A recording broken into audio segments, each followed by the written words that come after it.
दक्षिणी छोर का रहस्य। नारद के कारण आजीवन कुंवारी ही रह गई थी कन्याकुमारी। कन्याकुमारी की कथा। भारत के सबसे दक्षिणी छोर पर स्थित कन्याकुमारी को कौन नहीं जानता। यह एक ऐसा शहर है जो न केवल समुद्र की लहरों के कारण बनी सुंदरता के लिए जाना जाता है, बल्कि साथ ही कला एवं संस्कृति से युक्त यह शहर भारतीय संस्कृति की गहरी छाप छोड़ सकने में भी सक्षम है। यहाँ देवी कुमारी के कई सारे मंदिर एवं अन्य तीर्थ स्थल भी मौजूद हैं।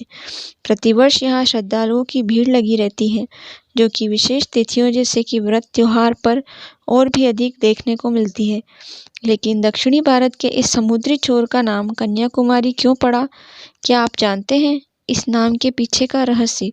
आइए जानते हैं। दरअसल कन्याकुमारी नाम हिंदू धर्म में प्रचलित आदि शक्ति का अंश मानी जाने वाली देवी पर है। यह एक ऐसी देवी की कहानी है जो आजीवन कुंवारी ही रह गई, इसलिए इन्हें कन्याकुमारी कहा गया।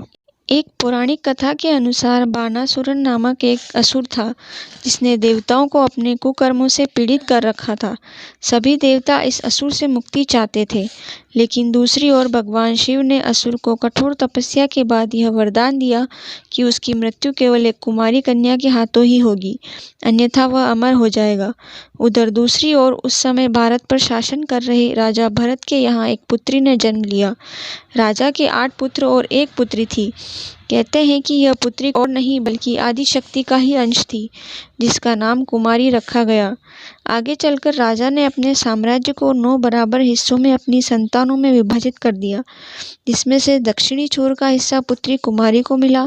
कुमारी ने वर्षों तक इस क्षेत्र की लगन से रक्षा की और इसकी उन्नति के लिए हर संभव प्रयास किया, किंतु यह कम ही लोग जानते थे कि कुमारी भगवान शिव को पसंद करती थी।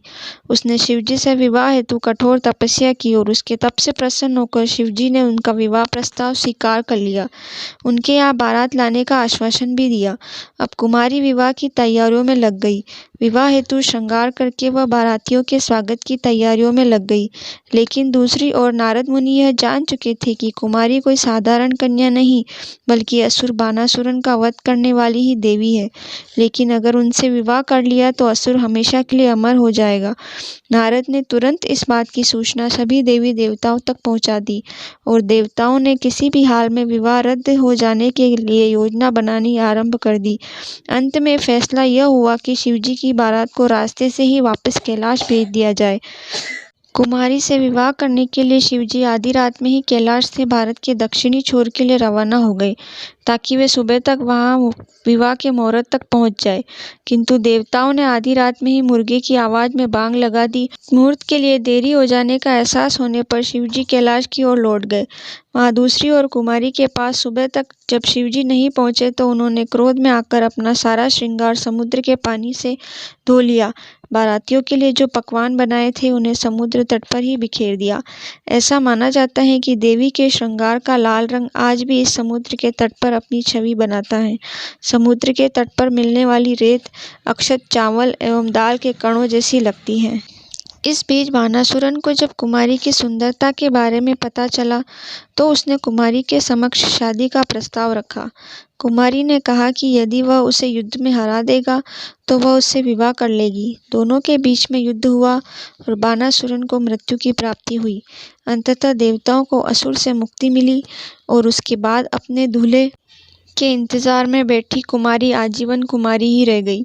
इस कथा को आधार मानते हुए भारत के इस दक्षिणी छोर का नाम कन्याकुमारी पड़ा। दोस्तों, वीडियो कैसा लगा कमेंट करके ज़रूर बताएं और अगर आप मेरे चैनल पर नए हैं तो चैनल को सब्सक्राइब करें, वीडियो को लाइक करें और बगल में जो घंटी दी हुई है उसे ज़रूर दबाएं, जिससे आगे आने वाली वीडियो का नोटिफिकेशन आपको जल्दी मिल सके। राधे राधे।